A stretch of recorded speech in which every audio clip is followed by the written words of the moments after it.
The trial has finally been set after Brittney Griner has spent now more than 4 months in detention in Russia. She was, of course, arrested on February 17th, exactly a week before the war in Ukraine started. The second piece of news is that her detention has been extended for 6 further months pending trial. Not the best news, of course, for the two-time Olympic champion and WNBA basketball player. This is something that the U.S. government is, actively dealing with. Secretary of State Antony Blinken said over the weekend that he has no higher priority than to bring her and other American detainees held abroad home. Her supporters have labeled this trial as politically motivated. Now, of course, one piece of hope was the release in April of Trevor Reed, another American being held in Moscow. But the news today does not bode particularly well for Brittney Griner. She will now face trial starting Friday, Kate, in a Moscow courtroom. Thank you very much for that update. Joining me now for more on this is CNN sports analyst Christine. What's going on, guys? This is Youngling Jr. So we're going to talk about this. Brittney Griner's trial for Friday has been scheduled. Actually, I want to say July 1st. But according to the lawyer, they said they're going to extend it to 6 months of her detention. So Brittney Griner, who has been held in Russia since her arrest at Moscow airport on allegations of attempting drug smuggling. She attended the preliminary hearing in person Monday, arriving at court handcuffed, and she was flanked by guards in black vests. Her lawyer, Alexander Boyakov, previously told CNN the hearing would occur behind closed doors at the Kamenki court just outside of Moscow. Now, Griner was 31 years old. She was part of the Phoenix Mercury team, player who plays in Russia during the WNBA offseason. That's why she was there overseas.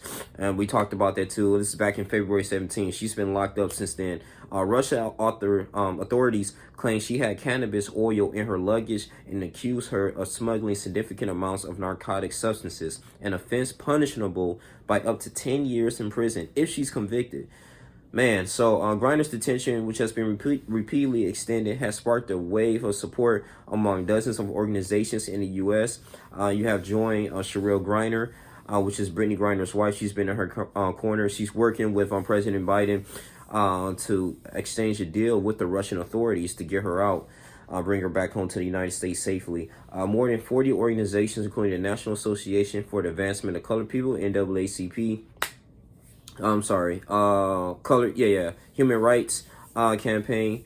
You have GLAAD, a lot of individuals. U.S. Secretary of State Antony Blinken spoke to Sherelle Griner, which is Brittney Griner's wife, last Wednesday, according to the senior State Department official. And U.S. National Security Advisor Jake Sullivan told reporters aboard Air Force One on Tuesday he and Blinken spoke with Sherelle in the last few days.